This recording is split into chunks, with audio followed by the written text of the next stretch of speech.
কি দাদা কি দেখছেন কি বলবেন নাকি? হ্যাঁ, একটা দরকার তো ছিল আপনার কাছে। আমার কাছে দরকার? হ্যাঁ। নিন তাহলে বসুন, বসে কি বলবেন বলুন।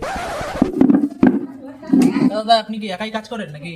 হ্যাঁ একাই কাজ করি, লোক তো পাওয়া যাচ্ছে না, একটা সামনে পুজোর চাপ। আমার তো একটা কাজের দরকার ছিল, তা একটা লোক লাগবে নাকি বলেন তাহলে। কাজ জানা আছে? জানা নেই, শিখে নেবো, অসুবিধা হবে না। আমার ওরকম লোক দরকার। দাদা একটা এরকম একটা ঠাকুর বানাতে বাঁশের কি প্রয়োজন হয়? মাছ দুটো লাগে আমার।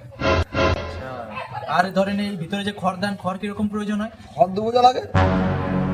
আর আপনি যে এই ঠাকুর বানান মাটি, কতটুকু মাটি লাগে? মাটি হাফ ট্রাক্টর তো লাগে না, ওই তাও 2 টাকা হয়ে যায়। আচ্ছা, আর এই ঠাকুর করার পর রং করতে কত টাকা লাগে তাও আপনার? রং কত? রং 300-400 টাকা লাগে। আর টোটাল ঠাকুরটা সাজাতে কমপ্লিট করার পর আপনার কত টাকায় এই কালী ঠাকুর ধরেন হয়? আপনি কাজ সেখানে এত কিছু তাও যখন শিখবে বলছো, ওই 700 টাকা 800 টাকা মতন লাগে। আচ্ছা, তা দাদা আমার ওই দামেই একটা কালী ঠাকুর বানিয়ে দিয়েন দাদা, কাজ বাজার দরকার নেই, এখানে ঠাকুর মাছ শিখতেছে না এখানে, ভাগ এখান থেকে, ভাগ ভাগ এখান থেকে। কি করে?